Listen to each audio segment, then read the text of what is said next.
के द्वारा अपने मुख्य कमांडर्स को ट्रेनिंग दिलवा रहे थे और अपनी एक फोर्सेस बना रहे थे कि एक हमारी बड़ी फोर्स बन जाएगी तो हम अंग्रेज़ों का मुकाबला करेंगे। लेकिन अंग्रेज़ों को पता नहीं कहाँ से ये बात पता चली और उन्होंने उन्हें मना किया, लेकिन ये माने नहीं।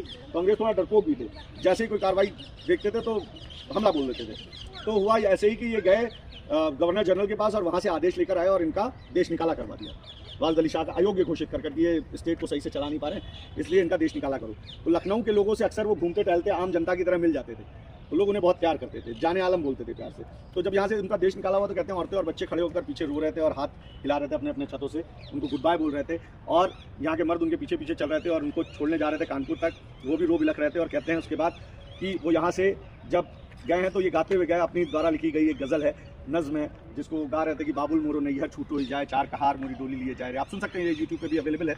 उसके बाद यहाँ से जब वो कोलकाता पहुंचे अपने साथ हुई जातियों की शिकायत करने विक्टोरिया से, तो कहते हैं मटिया बुर्ज में ही उनका देहांत हुआ और वहीं वो जमींदोज हो गए। और यहाँ के लोगों ने उनकी कसीद में उनकी याद में बोला कि हाय हमारे जाने आलम। जब उनको खबर मिली कि कैसे क्या कह रहे होंगे, what was the last word, उनके क्या होंगे हमारे लखनऊ वालों के लिए, क्योंकि हम लोगों को बहुत प्यार करते थे। तो लखनऊ के एक लोगों ने, क्योंकि मिजाज से शायर भी होते थे लखनऊ के लोग, तो यहाँ के किसी एक व्यक्ति ने शेर पढ़ा कि मिट्टी मेरी कब्र से, उनके लास्ट वर्ड यहाँ का आदमी पढ़ रहा है कि मिट्टी मेरी कब्र से चुरा रहा है कोई, मिट्टी मेरी कब्र से चुरा रहा है कोई, मरने के बाद भी याद आ रहा है कोई, मिट्टी मेरी कब्र से चुरा रहा है कोई, मरने के बाद भी याद आ रहा है कोई। ऐ खुदा एक पल की ज़िंदगी और दे मुझे, ऐ खुदा एक पल की ज़िंदगी और दे मुझे, मेरी कब्र से उदास जा रहा है कोई, मेरी कब्र से उदास जा रहा है कोई।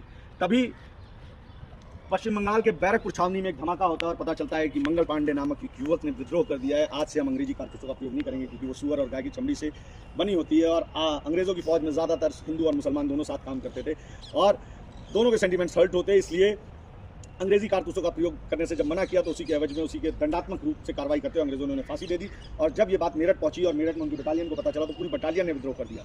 और पूरी बटालियन का विद्रोह ऐसा हुआ कि मेरठ से विद्रोह शुरू हुआ, मेरठ, जालौन, उरई, झांसी, कानपुर, फैजाबाद होते हुए जब लखनऊ आया, वैसे ही बेगम हज़रत महल अपने शौहर को खोने के गम से गमशुदा थी। और उसके बाद उन्होंने सारे तालुकेदारों और सबके साथ मिलकर इस पूरे रेजिडेंसी पर हमला बोल दिया और इसको चारों तरफ से घेर लिया। कहते हैं 87 डेज का वो लंबा युद्ध चला और यहाँ 1500 से ज़्यादा अंग्रेज़ों को हमने मारा और 700 से ज़्यादा इंडियन सिपाही जो कि गुलाम थे अंग्रेज़ों के, उनकी तरफ से जंग लड़ रहे थे।